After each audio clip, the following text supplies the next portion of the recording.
രാവിലെ എണീക്കുന്നുണ്ട് എനിക്ക് പുല്ലുകളും ബട്ടർഫ്ലൈസ് എല്ലാത്തിനെയും എനിക്ക് നല്ല ക്ലിയർ ആയിട്ട് കാണാം. Assalamu alaikum. Firstly, welcome to my new YouTube channel. This is my first video. So, എൻ്റെ ലൈഫിൽ തന്നെ ഇമ്പോർട്ടൻ്റ് ആയിട്ട് ഒരു ഡേയെ പറ്റി സംസാരിക്കാനായിട്ടാണ് ഞാൻ ഇന്ന് വന്നിരിക്കുന്നത്. മെജോറിറ്റി ആൾക്കാർക്കും അറിയാം എന്താണ് ലാസിക് എന്നുള്ളത്. എന്നാൽ അറിയാത്ത ആൾക്കാർക്ക് വേണ്ടിയിട്ടാണ് ഇന്നത്തെ എൻ്റെ വീഡിയോ. എന്താണ് ലാസിക്? അതായത് നമ്മുടെ കോർണിയയെ റീഷേപ്പ് ചെയ്ത് നമ്മുടെ വിഷൻ ഇമ്പ്രൂവ് ചെയ്യിപ്പിക്കുക എന്നുള്ളതാണ് ലാസിക് കൊണ്ട് ഉദ്ദേശിക്കുന്നത്. A special type of cutting laser use ചെയ്തിട്ടാണ് ഇത് ചെയ്യുന്നത്. സോ നമ്മുടെ ആക്യുറസി ഒക്കെ അപ്പോൾ കറക്റ്റായിട്ട് വരും. പിന്നെ ഒരു 15 to 20 മിനിറ്റ് പ്രൊസീജിയറാണ്, വലിയൊരു മേജർ സർജറി അല്ല. ലാസിക് സർജറി എന്ന് പറയുമ്പോൾ മൈനർ പ്രൊസീജിയറാണ്. സോ മൈനർ സർജറി ആയിട്ട് നമുക്ക് കൂട്ടാം. ഒരു 15 to 20 മിനിറ്റ്സേ എടുക്കത്തുള്ളൂ, ഒരുപാട് ടൈമൊന്നും എടുക്കൂല. And resting period is also ഒരു 4 ദിവസം ഒക്കെ അത്രയും മതിയാവും. പിന്നെ നമുക്ക് വിഷൻ അന്നേരം തന്നെ കിട്ടും. ആ ദിവസം തന്നെ നമുക്ക് കിട്ടും. കണ്ണ് പൂട്ടി അടച്ച് വെക്കുകയോ അങ്ങനെ അതിൻ്റെ ആവശ്യമൊന്നും നമുക്ക് വരുന്നില്ല. അതായത് എൻ്റെ അന്ധജീവിതം തുടങ്ങിയിട്ട് ഏകദേശം 14 വർഷമായി. ഞാൻ എൻ്റെ 3rd സ്റ്റാൻഡേർഡിൽ പഠിക്കുമ്പോഴാണ് ഫസ്റ്റായിട്ട് സ്പെക്സ് വെച്ച് തുടങ്ങുന്നത്. പിന്നെ ഏകദേശം ഒരു 8 വർഷത്തോളം സ്പെക്സ് യൂസ് ചെയ്തു. അതിനുശേഷം +2 എത്തിയപ്പോഴേക്കും കോണ്ടാക്ട് ലെൻസിലോട്ട് മാറി. കോണ്ടാക്ട് ലെൻസ് ഒരു 3.5 വർഷം ഏകദേശം യൂസ് ചെയ്തു. അപ്പോഴത്തേക്ക് എനിക്ക് കോണ്ടാക്ട് ലെൻസിൽ ഇൻഫെക്ഷനായി കണ്ണ് മുഴുവൻ കുളമായിപ്പോയി. പിന്നെ അതിനുശേഷം ഒരു ഏകദേശം ഒരു 1.5 കൊല്ലത്തോളം കാലം ഞാൻ ഒന്നും കാണാണ്ട് കണ്ണാടിയും കോണ്ടാക്ട് ലെൻസും ഒന്നും യൂസ് ചെയ്യാണ്ട് ഞാൻ കുറേ നാൾ നടന്നു. പിന്നെ അതിനിടയിൽ ഞാൻ നമ്മുടെ ഇന്ത്യയിലെ തന്നെ നമ്പർ 1 ഐ ഹോസ്പിറ്റലായ അരവിന്ദിൽ പോയിട്ടുണ്ടായിരുന്നു. അപ്പോൾ ആ പോയ സമയത്ത് അവിടെ ലാസിക്കിൻ്റെ ടെസ്റ്റുകളൊക്കെ കഴിഞ്ഞപ്പോഴേക്കും അവിടുന്ന് പറഞ്ഞതെന്ന് വെച്ചാൽ എനിക്ക് ലാസിക്ക് ചെയ്യാൻ പറ്റത്തില്ല, ബിക്കോസ് എൻ്റെ കണ്ണ് ഭയങ്കര വീക്കാണ്, അങ്ങനെ ഇങ്ങനെയൊക്കെ പറഞ്ഞിട്ട് അവരെന്നെ പറഞ്ഞു വിട്ടു. മറിച്ചൊരു ട്രീറ്റ്മെൻറ്റ് പോലും അവരെനിക്ക് സജസ്റ്റ് ചെയ്തില്ല, ഒരു ഡ്രോപ്സ് പോലും എനിക്ക് തന്നില്ല. പറഞ്ഞതെന്ന് വെച്ചാൽ കോണ്ടാക്ട് ലെൻസ് വെച്ചിട്ട് എനിക്ക് കണ്ണിൽ സ്കാറായിപ്പോയി, കണ്ണ് ഭയങ്കര വീക്കാണ് എന്നൊക്കെ പറഞ്ഞ് എന്നെ പറഞ്ഞു വിട്ടു. അങ്ങനെ എൻ്റെ എല്ലാ പ്രതീക്ഷകളും തകർന്നിരിക്കുമ്പോഴാണ് അബൈറ്റ് എന്നുള്ള പെരിന്തൽമണ്ണയിലെ ഹോസ്പിറ്റലും പിന്നെ ഡോക്ടർ ഷാജി ഹുസൈനെ പറ്റി ഒരുപാട് ഞാൻ ഈ അരവിന്ദിൽ പോകുന്ന ടൈമിൽ തന്നെയാണെങ്കിലും ഞാൻ ഈ ഹോസ്പിറ്റലിനെ പറ്റി കേട്ടിട്ടുണ്ട്. പക്ഷേ മറ്റത് നമ്പർ 1 എന്ന് കേട്ടത് കൊണ്ടാണ് അങ്ങോട്ടേക്ക് പോയത്. അങ്ങനെയായിരുന്നു എൻ്റെ അങ്ങനെയാണ് ഞാൻ ഈ അബൈറ്റിലോട്ട് എത്തിപ്പെടുന്ന റീസൺ. കുറേ അന്വേഷിച്ച് അവസാനം എത്തിപ്പെട്ട സ്ഥലമായിരുന്നു അബൈറ്റ് ഐ ഹോസ്പിറ്റൽ. അങ്ങനെ അബൈറ്റ് ഹോസ്പിറ്റലിൽ വിളിച്ചു, അവരുമായിട്ട് കോണ്ടാക്ട് ചെയ്തു, അവർ ഡീറ്റെയിൽസൊക്കെ പറഞ്ഞു. ഞാൻ ഹോസ്പിറ്റലിൽ പോയി. ലാസിക്കിനായിട്ടാണ് പോയത്. ലാസിക്കിനായിട്ടല്ല, ലാസിക്കിൻ്റെ ടെസ്റ്റ് ചെയ്ത് ജസ്റ്റ് ഒന്ന് ട്രൈ ചെയ്ത് നോക്കാമെന്ന് പറഞ്ഞിട്ടാണ് പോയി ലാസിക്കിൻ്റെ ചെക്കപ്പും സ്കാനിങ്ങും ഒക്കെ കഴിഞ്ഞപ്പോഴാണ് അവർ പറയുന്നത് എനിക്കൊന്ന് ലേസറിൻ്റെ ആവശ്യമുണ്ട്, എൻ്റെ നരമ്പുകൾ കുറച്ച് വീക്കാണെന്ന് പറഞ്ഞു. അങ്ങനെ നരമ്പ് വീക്കായതുകൊണ്ട് തന്നെ ആ പോയ ഡേ തന്നെ നമ്മൾ ലേസർ ചെയ്തു 2 കണ്ണിലും ലേസർ ചെയ്തിട്ട് പിന്നെ ഒരു 2 വീക്ക് കഴിഞ്ഞിട്ട് നമുക്ക് ഇനിയൊരു ചെക്കപ്പ് ഉണ്ട്, അത് കഴിഞ്ഞാലേ ലാസിക്ക് ചെയ്യാൻ പറ്റുമോ ഇല്ലയോ എന്ന് നമുക്ക് പറയാൻ പറ്റുമെന്ന് പറഞ്ഞു. അങ്ങനെ 2 വീക്ക് കഴിഞ്ഞു. പിന്നെ ചെക്കപ്പിന് ചെന്നു, കണ്ണ് ഓക്കെ ആയി. പിറ്റേ ദിവസം തന്നെ സർജറിക്കെല്ലാം സെറ്റായി. അങ്ങനെയാണ് ഞാൻ വർഷങ്ങളായി 14 വർഷങ്ങളായിട്ട് കാത്തിരുന്നതിൻ്റെ ഒരു ഡേ എനിക്ക് മുന്നിൽ വന്നത്.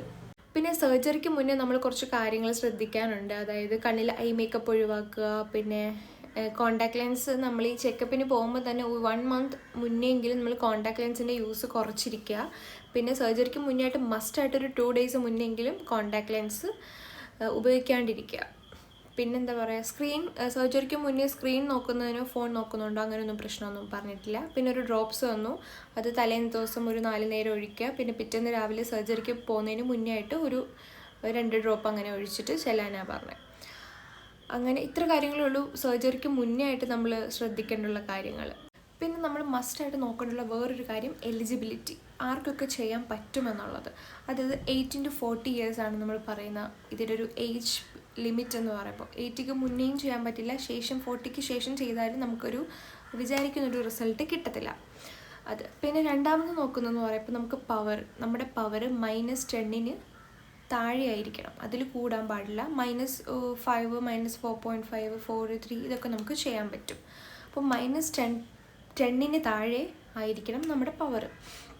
പിന്നെ ഒരു 1 ഇയറായിട്ട് നമ്മുടെ പവർ സ്റ്റേബിൾ ആയിരിക്കണം, കുറയാനോ കൂടാനോ ഒന്നും പാടില്ല. ഇപ്പോൾ -4.5 എന്നുണ്ടെങ്കിൽ ഈ 1 ഇയറായിട്ട് -4.5 തന്നെ ആയിരിക്കണം. പിന്നെ അടുത്ത് ശ്രദ്ധിക്കേണ്ടുള്ളൊരു കാര്യം എന്ന് പറയുമ്പോൾ കണ്ണെപ്പോഴും ഹെൽത്തി ആയിട്ട് സൂക്ഷിക്കുക, ഹെൽത്തി ആയിരിക്കണം. പിന്നെ കണ്ണിൻ്റെ പ്രഷർ, കോർണിയ തിക്നെസ് ഒക്കെ ഓക്കെ ആയാലേ നമുക്ക് ലാസിക് ചെയ്യാൻ പറ്റത്തുള്ളൂ. അപ്പോൾ അതൊക്കെ നമുക്ക് ലാസിക്കിന് മുന്നേ ഉള്ള ടെസ്റ്റിൽ നമ്മൾ അറിയാൻ പറ്റും. കോർണിയ തിക്നെസ്സും പിന്നെ കണ്ണിൻ്റെ പ്രഷറൊക്കെ അവർ ചെക്ക് ചെയ്തിട്ട് അതിന് ഓക്കെ ആണെങ്കിൽ മാത്രമേ നമുക്ക് ലാസിക് ചെയ്യാൻ പറ്റത്തുള്ളൂ. ഇതിൻ്റെ ആഫ്റ്റർ കെയർ എന്ന് പറയുന്നത് മൊബൈൽ യൂസിങ് ഏകദേശം നമുക്കൊരു 1 വീക്കോളം നമ്മൾ യൂസ് ചെയ്യാണ്ടിരിക്കുക. കംപ്ലീറ്റ്ലി യൂസ് ചെയ്യേണ്ടെന്നൊന്നും ഡോക്ടർ പറഞ്ഞിട്ടില്ല, പക്ഷേ നമുക്ക് മാക്സിമം എത്രത്തോളം നമ്മൾ റെസ്റ്റ് എടുക്കാമോ, ഫോൺ യൂസ് ചെയ്യാണ്ട് റെസ്റ്റ് എടുക്കാമോ അത്രത്തോളം നമുക്ക് നല്ലതായിരിക്കും. അതുകൊണ്ട് ഒരു 1 വീക്കെങ്കിലും ഫോൺ യൂസ് ചെയ്യാണ്ടിരിക്കുക. പിന്നെ ഈ പറഞ്ഞ പോലെ 3 മാസത്തേക്ക് ഐ ഡ്രോപ്സ് മുടങ്ങാണ്ട് തന്നെ ഒഴിക്കാതായിരിക്കും കുറച്ചും കൂടെ നല്ലത്. കാരണം നമ്മുടെ ഡ്രൈനെസ് ഒക്കെ ഒഴിവാക്കാനായിട്ട് അത് നമ്മളെ ഹെൽപ്പ് ചെയ്യും. പിന്നെ സൺലൈറ്റ് ഡയറക്റ്റ് ഇങ്ങനെ അടിക്കാണ്ട് സണ്ണിലോട്ട് നമ്മൾ ഡയറക്റ്റ് നോക്കൂലേ, സണ്ണിലോട്ട് അങ്ങനെ നോക്കാണ്ടിരിക്കുക. പിന്നെ പൊടി, കാറ്റ് ഒക്കെ മാക്സിമം നമ്മൾ മാറി നിൽക്കുക, ഗ്ലാസ്സൊക്കെ യൂസ് ചെയ്യുക.